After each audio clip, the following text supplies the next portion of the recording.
अपना बर्बाद करते हुए फोन पे आता हूँ। ठीक है, मैं आप लोगों को बताए थे एग्जैक्ट डिफरेंशियल इक्वेशन का जो फर्स्ट मतलब उसका जो बेसिक सवाल था उसको खत्म किया है ना। और आज में बताएंगे यदि कोई डिफरेंशियल इक्वेशन एग्जैक्ट नहीं है तो उसको एग्जैक्ट बनाना है। कैसे बनाना है? मल्टीप्लाई कर। क्या मल्टीप्लाई करेगा? सुटेबल फंक्शन को, और जो सुटेबल फंक्शन को मल्टीप्लाई करेगा उसी को बोला जाता है इंटीग्रेटिंग फैक्टर। यदि कोई डिफरेंशियल इक्वेशन आपका एग्जैक्ट नहीं है तो सुटेबल फंक्शन से मल्टीप्लाई कर देंगे उस डिफरेंशियल इक्वेशन वो बन जाएगा एग्जैक्ट। और जो सुटेबल फंक्शन से मल्टीप्लाई कर रहे हैं, जो फंक्शन को लेकर मल्टीप्लाई कर रहे हैं उसी को बोला जाता है इंटीग्रेटिंग फैक्टर। तो सवाल बताते हैं, बने रहे क्या। पहले मैं कुछ एग्जांपल बताता हूँ और एग्जांपल बताने के बाद फिर एक्सरसाइज पे आएंगे। ये आपका एक्सरसाइज 3B हो जाएगा। क्या यही होना चाहिए? 3B। आइए आइए फटाफट आइए, जल्दी आइए, लेट मत कीजिए, बहुत लेट करके आते हैं आप लोग। 3B। चलो बेटा देखो, आप सबसे पहले मैं इस पे आता हूं।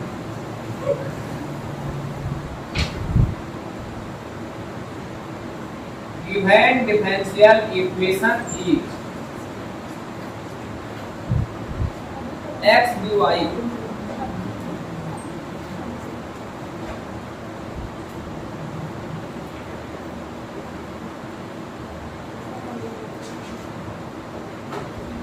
देखिए ये आपका डिफरेंशियल इक्वेशन है। अब इतना आपको मालूम होना चाहिए कि जो चीजों को मैं पढ़ा रहा हूँ उस पर इंटीग्रेटिंग फैक्टर से मल्टीप्लाई करना होता है, पता है? तो आप चाहो तो चेक कर सकते हो और नहीं भी चाहेगा चेक करने के लिए, क्योंकि इसमें आप लोग को श्योर हो जाना चाहिए, क्योंकि दिया वो डिफरेंशियल इक्वेशन डायरेक्ट आपका एग्जैक्ट आएगा नहीं। आएगा क्या? क्योंकि इसमें सारा जो होता है कोई सुटेबल फंक्शन से मल्टीप्लाई करना होगा तब जाके वो क्या बनेगा? एग्जैक्ट। क्योंकि एक्सरसाइज तो आपका वही है या नहीं? कहेगा सर एग्जाम में किससे करेंगे? सबसे पहले आपको क्या करना है? एग्जाम में चेक करना होगा। क्या करना होगा? चेक करना होगा। चलिए मैं भी यहाँ पे चेक करता हूँ। तो सबसे पहले डिफरेंशियल इक्वेशन को क्या करना होगा? जेनरल फॉर्म में कन्वर्ट करना होगा। कौन सा फॉर्म में कन्वर्ट करना होगा? जेनरल फॉर्म में। और जेनरल फॉर्म में कन्वर्ट करने के बाद आपको बनाना होगा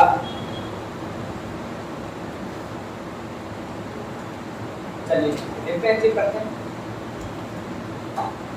देखिए x dy minus y dx multiply कर देते हैं। ब्रैकेट में प्लस हो जाएगा x square dx equal to 0। यही है ना? एकदम स्टेप बाय स्टेप समझते जाना है। अब क्या करता हूँ? m dx के फॉर्म में रखता हूँ। क्या एग्जैक्ट डिफरेंशियल इक्वेशन का जनरल फॉर्म में होता है? होता नहीं होता?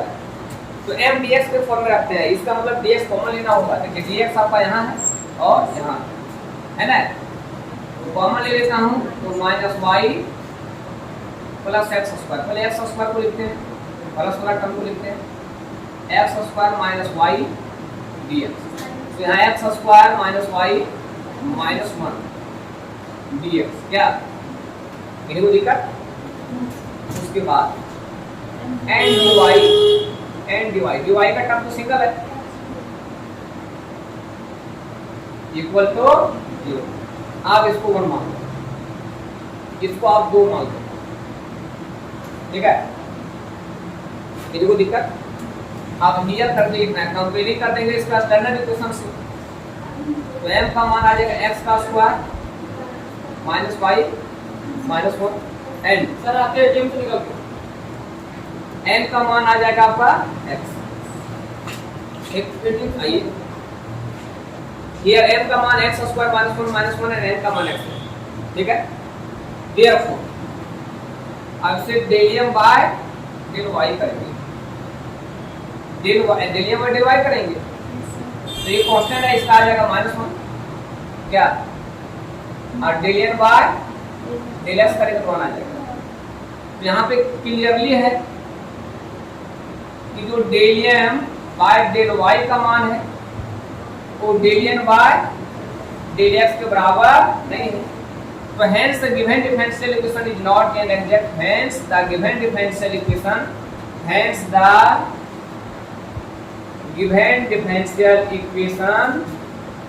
is not an exact.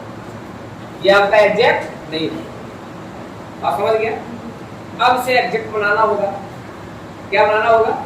तो अब आपको ढूंढना होगा, आपको पता करना होगा कि इसके लिए इंटीग्रेटिंग फैक्टर क्या हो सकता है, ये दिमाग लगाना होगा। अगर इंटीग्रेटिंग फैक्टर मुझे पहले से मालूम रहा था तो अच्छी बात है, मल्टीप्लाई कर दिया आपको क्या, लेकिन दिमाग लगाना, सोचना होगा। समझ गया? देखिए x का टर्म dx के साथ, x का टर्म dx के साथ और y का टर्म dy के साथ ले जाओ। उसके बाद देखो ये सेपरेट होना चाह रहा है या नहीं होना चाह रहा।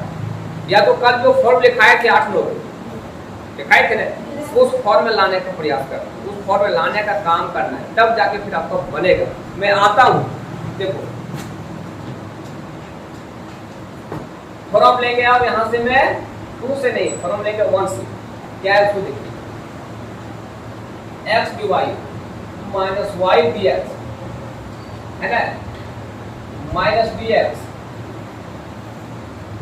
Plus x square dx equal to 0। देखो जो मैं आपको तरीका दे रहा हूँ, जो मैं लॉजिक आपको बता रहा हूँ, ध्यान दीजिएगा। x स्क्वायर का टर्म किसके साथ इंटीग्रेट हो जाएगा, ठीक है। उसके बाद ये तो इंटीग्रेट हो जाएगा, लेकिन यहाँ पे हल्का दाग दिखाया है। क्या है वो देखो, यहाँ पे y होना चाहिए dy के साथ। वेरिएबल सेपरेबल मेथड क्या करता है कि y का टर्म dy के साथ होना चाहिए और x का टर्म dx के साथ होना चाहिए। अभी तो ऐसा है या नहीं? और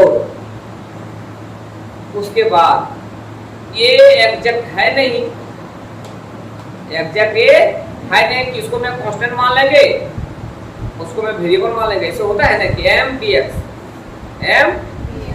जब y क्या होता था कांस्टेंट। उसके बाद बताएगा the terms of n not containing x। वो नियम कब लगाते हैं? जब वो एग्जैक्ट बन जाता है, जब वो डिफरेंशियल इक्वेशन क्या होता है एग्जैक्ट, तब लगाते हैं। एग्जैक्ट तो है नहीं, तो अब देखो, तो यहाँ से आपको आइडिया मिल जाना चाहिए था कि इसके लिए इंटीग्रेटिंग फैक्टर क्या हो सकता है। कुछ मिला क्या? नहीं मिला ना, चलो ठीक है, मैं मिलवा देंगे, तुरंत टेंशन मत लो। ये तो इसमें कोई दिक्कत नहीं है, यहाँ भी कोई दिक्कत नहीं है। दिक्कत कहाँ है? यहाँ। अरे भाई तो आपको मालूम होना चाहिए बेटा, कारण यहाँ y किसमें है? माइनस में, मतलब y को छोड़ा जाए। इसका मतलब मैं जब यहाँ पे x स्क्वायर से कहीं भाग कर दूं, x स्क्वायर से क्या कर दो, भाग कर दो, तो जानते हो एक फॉर्म में आओ, किस फॉर्म में आया होता है dy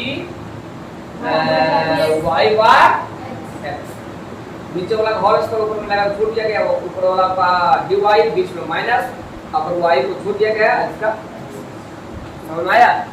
तो यहाँ पे 1/x स्क्वायर इस डिफरेंशियल इक्वेशन का इंटीग्रेटिंग फैक्टर होगा। कुछ बुझाया बात है कि तो 1/x स्क्वायर से मल्टीप्लाई कहीं कर देते हैं तो ये डिफरेंशियल इक्वेशन किस में आ जाता है? एग्जैक्ट में। तो इस डिफरेंशियल इक्वेशन के लिए जो इंटीग्रेटिंग फैक्टर होगा वो आपका 1/x स्क्वायर होगा। बात समझ आया? है? तो ये दिमाग लगाना होगा, फॉर्म को देख करके कल जो लिखाया गया है वहां पे सोचना होगा, उसको इसको मिला करके गुना करना होगा, क्या मल्टीप्लाई किया जाए ताकि ये डिफरेंशियल इक्वेशन आपका एग्जैक्ट बन जाए। और आई होप कि आप लोग समझ गए होंगे, समझ गया ना? चलो आगे देखते हैं। तो आप चाहो तो यहाँ पे लिख सकते हो, मल्टीप्लाइंग लिख सकते हैं,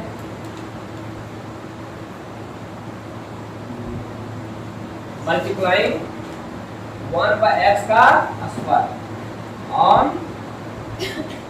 both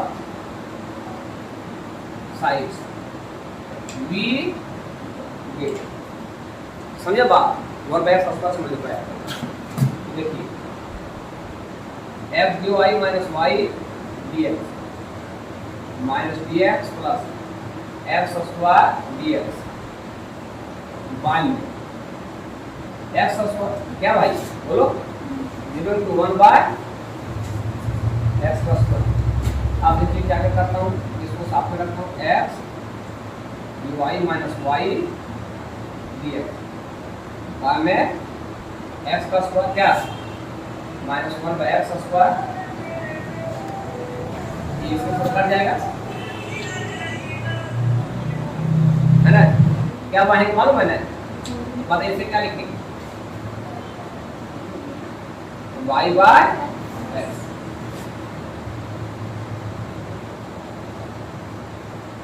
इक्वल टू 0। इसे क्या करेंगे मालूम है ना,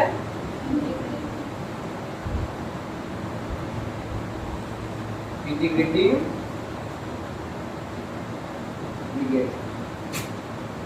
करके ये कट जाएगा y by X 1 by X square का इंटीग्रेशन क्या होता है मालूम है, उसको ऊपर ले जाएंगे -2 आएगा, इसमें एक जो देंगे -1 आएगा, -1 से भाग हो जाएगा, -1 बाय एक्स होता है तो -1 -1 के प्लस और dx का और उधर क्या जोड़ देते हैं integrating, this is the required solution of the given differential, this is the required solution of the given differential equation आप लोगों को लिखना है, this is the required solution of the given differential equation। I hope इसको आप शानदार तरीके से समझ गए होंगे। क्या कहने को दिक्कत, चलिए फटाफट करिए।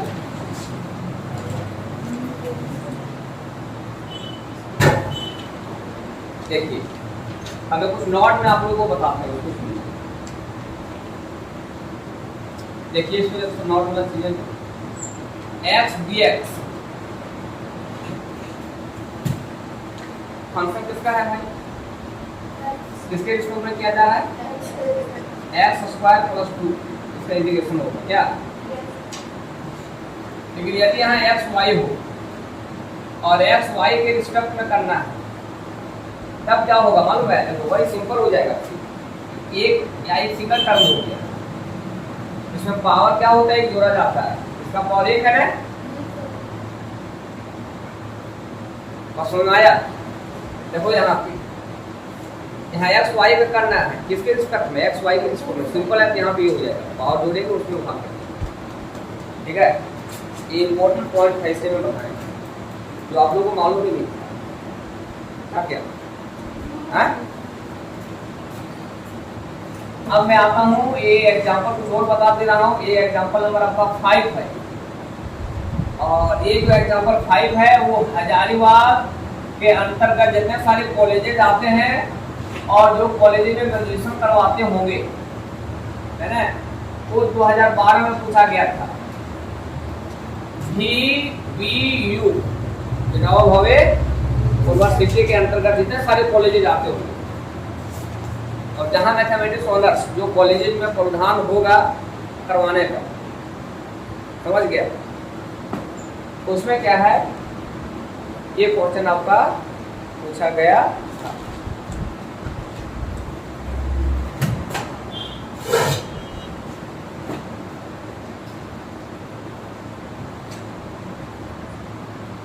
ये नोट वाला चीजें को लिखना था, लिख लिए, हाँ आगे लिखिए, x dx plus y dy plus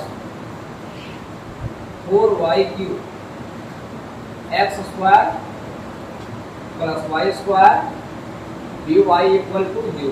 ये सवाल आपका पूछा गया था। अब मैं आपके समझ बताएंगे, पता चलेगा आप लोग को क्या करना है नहीं करना है, ठीक है। मैं नियम जो बताए पहले उस पर आएंगे। नियम क्या बताया गया है, सबको पहले मल्टीप्लाई करेंगे क्या, देखिए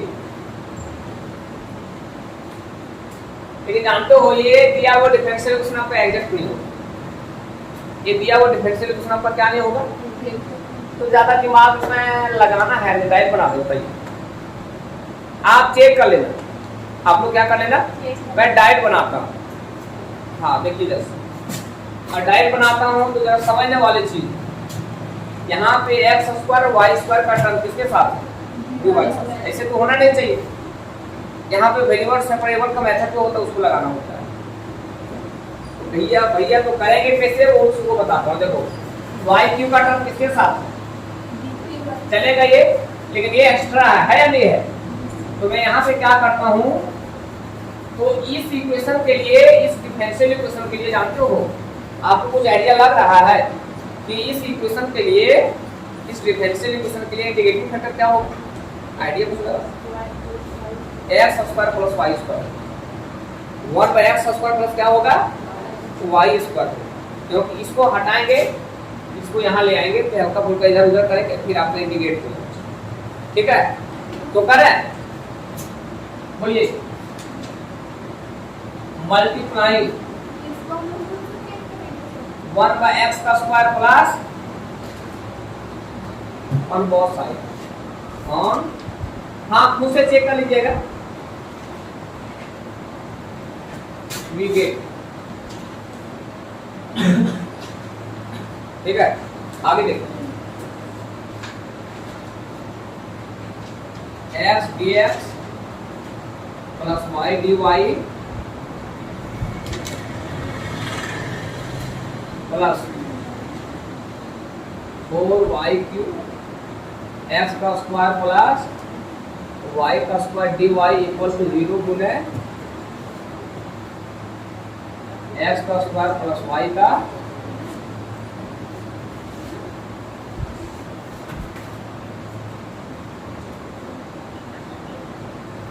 ठीक है। क्या किसी को दिक्कत, मल्टीप्लाई कर दिया गया। ठीक है, अब जो बताओ उसको, इसको सिंगल टर्म मान लो, x dx plus y dy, y में कितना आ जाएगा मालूम है ना, x का स्क्वायर प्लस y का स्क्वायर, समझ ना जैसे आएगा कितना। और यहाँ जब भाग करेंगे इसके साथ, ये इसके साथ भी आएगा, कट जाएगा ना, तो 4y cube dy equal to, और समझ गए। अब देखिए है ना, क्या लिखाएगा ये, हाँ 1/2 हाँ ठीक है ना। अब इसे करो, एक बार मैं इसको बढ़ा देता हूँ कि 2 से क्या किया गया पता है, तो 2 से क्या करना होगा, मल्टीप्लाई करना होगा।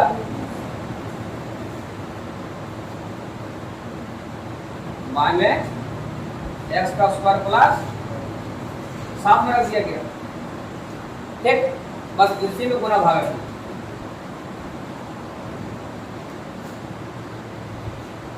इसी में गुना भाग क्यों, क्योंकि अब ये आ गया। जानते हो इतना को क्या बोलेंगे, सो बोलिए,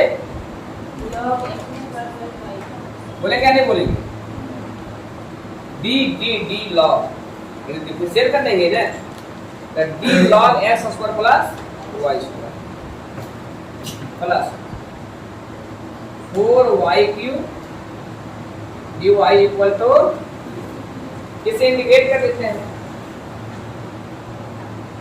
इंटीग्रेटिंग v। और यदि मैं इसे इंटीग्रेट करेंगे दोस्तों, तो यहाँ पे 1/2 का 1/2 इंटीग्रेशन डिफरेंशिएशन आपका कैंसिल हो जाएगा। तो क्या आएगा मालूम है ना, log x का स्क्वायर प्लस y का स्क्वायर प्लस 4, इसके पावर में एक जोड़ दिया जाएगा इक्वल टू c, ये कट जाएगा आपका। कटने के बाद यहाँ पे जो आपका लास्ट का रिजल्ट आएगा 1/2 log x का स्क्वायर प्लस y का स्क्वायर प्लस y का power 4 equal to, this is the required solution of the given differential equation, this is the required solution of the given differential, this is the required solution of the given differential equation।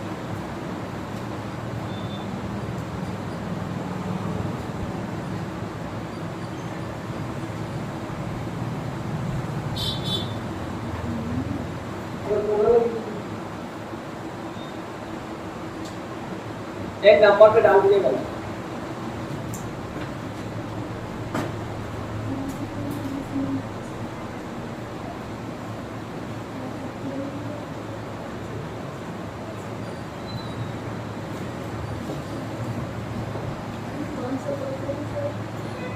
अब मैं आपके exercise पे आता हूँ। अभी तक क्या था, एक दो एग्जांपल बताया गया, ठीक है।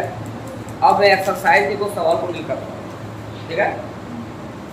किताब नहीं होगा आप लोगों के पास तो किताब का क्वेश्चन में दिखाता हूँ आप लोगों को, देख लीजिए। एक्सरसाइज 3B का आप लोगों को बनाना है, दिख रहा है? आप लोग भी देख सकते हो, आप लोग पास किताब होगी क्या? अरे आप लोग दिखा रहे थे, वीडियो में जाके देख लीजिए।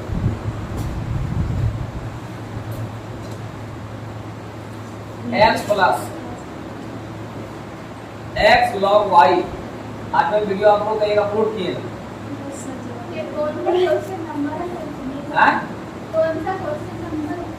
किसका लिखा हुआ है? ये बुक का है, एक्सरसाइज का है, वो तो एग्जांपल का। देखिए दोस्तों, ये आपको क्वेश्चन सॉल्व करना है, ध्यान दीजिएगा। सबसे पहले मल्टीप्लाई करता हूँ, x dy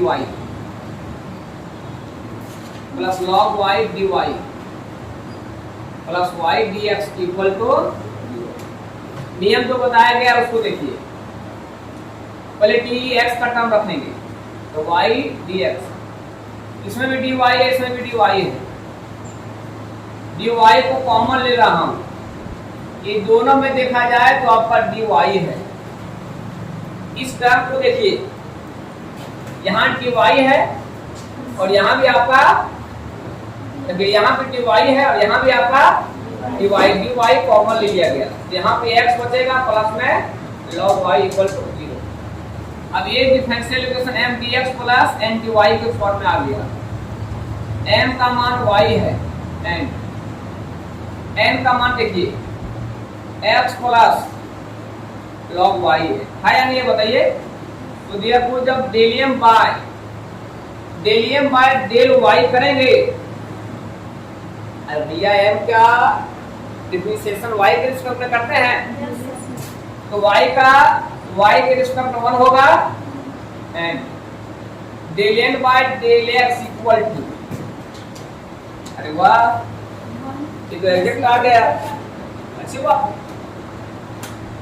है ना। तो therefore del m by del y equal to, आप क्लियरली भी करके लिख सकते हो, equal to del n by del x। Hence the given differential equation, hence the given differential equation is an exact हो चुका है। और यदि ये एग्जैक्ट हो चुका है तो हल करने का मैं सिंपल वे बता चुके हैं, बताए हैं। आप इसका इंटीग्रेटिव फैक्टर ढूंढिएगा तो भी ठीक है, नहीं भी ढूंढो तो उससे कोई फायदा नहीं करता। यदि एग्जैक्ट आ गया तो बेटर है। काहे में दिमाग लगाओ इंटीग्रेटिव फैक्टर में, बात बुझ रहे हो रे? काहे में दिमाग लगाओ इंटीग्रेटिव फैक्टर में, डायरेक्ट उसको कर सकते हो, ठीक है। और नहीं तो यहाँ पे सिंपल यहाँ भी है, तो वो दोनों साथ में रख देंगे ना, तो dy को फॉर्म में आ जाएगा। तो सिंपल तरीका चलते हैं, काहे में वो भी मोटर दूर चलेंगे, है ना। इंटीग्रेटिव फैक्टर आपको ढूंढने का जरूरत नहीं है, डायरेक्ट ये इंटीग्रेशन मतलब इंटीग्रेट होगा। अभी देखिए फॉर्म लेता हूँ, एक चीज मुझे, मैं एक चीज बोल रहा हूँ उसको सुनो। ये सवाल देखते हो एग्जैक्ट आ गया, और सवाल देखने के बाद जनरल सॉल्यूशन से एक दो लाइन लिखना होता है। मैं क्या बोल रहा हूँ सही सुनना, जनरल सॉल्यूशन में क्या लिखना होता है? Therefore the general solution of the given differential equation is m dx, the y constant, plus term of n, terms of integration का साइन देना है, terms of n not containing x dy equal to c। तो एक line तो लिखना पड़ा, तो वो देख लेना। जैसे ये बहुत इजी है, ये क्या है तो वो भी मत लिखो, डायरेक्ट इसका सॉल्यूशन निकालो, ठीक है। लेकिन यदि एग्जैक्ट आ गया, कहीं लगे कि डायरेक्ट मतलब डायरेक्ट नहीं पढ़ना चाह रहा, तो वही लिख लेना m dx plus terms of n not containing x होगा, ठीक है। लेकिन ये बहुत आसान, देखिए थोड़ा मोड से ले लेता हूँ, एक्स डी वाई यही है plus log Y D Y plus Y D X equal to 0। आप देख सकते हो आप लोग एक्स डी वाई इसको साथ में रखिए, Y D X plus log Y D Y equal to 0 है ना, है या नहीं? आप देखिए इसको मैं क्या लिख सकता हूँ मालूम है ना, बताइए क्या लिख सकते हैं? डिफरेंशिएशन डी एक्स वाई लिख सकते हैं नहीं लिख सकते? बताइए, अरे लिख सकते हैं दोस्त, डिफरेंशियल एक्स वाई। जब इसको डिफरेंशिएट करेंगे तो इन तो में टूट जाएगा। अब मैं डायरेक्ट इसको इंटीग्रेट कर देता हूँ। क्या शिवानी नींद लग रहा है क्या? इंटीग्रेटिंग इंटीग्रेट, और यदि मैं इसको इंटीग्रेट करेंगे तो इंटीग्रेशन और डिफरेंशिएशन कैंसिल हो जाएगा, एक्स वाई आएगा। और यहाँ पे देखिए लॉग वाई का इंटीग्रेशन क्या होता है, एक्स लॉग एक्स। मैं यहाँ पे बगल में लिख देता हूँ, लॉग एक्स डीएक्स का इंटीग्रेशन क्या होता है मालूम है ना, x log x minus x plus में सी। बोलिए होता है नहीं होता है? बोलिए होता है नहीं होता है? होता है नहीं होता है? याद नहीं होगा, ध्यान रखना। मैं जानता हूँ याद नहीं आपको, सब लोग परवाह बच्चा है। आज पढ़ने लिखने वाला बच्चे कहाँ मिलता है? हजारीबाग में आ करके कभी इधर कभी उधर जाएगा। और हजारीबाग के टीचर सुनते हैं 25 मिनट का क्लास लेता है मैथ में। मैं चाहता हूँ तो यहाँ पे जब एक्स का फॉर्मूला था क्या लिखा गया, एक्स लॉग एक्स माइनस, यहाँ पे क्या लिखा जाएगा पता है, Y log y minus y equal to this. Okay, this is the required solution of the Given differential equation. This is the required solution of the Given differential equation. चलिए छोटे काटिए।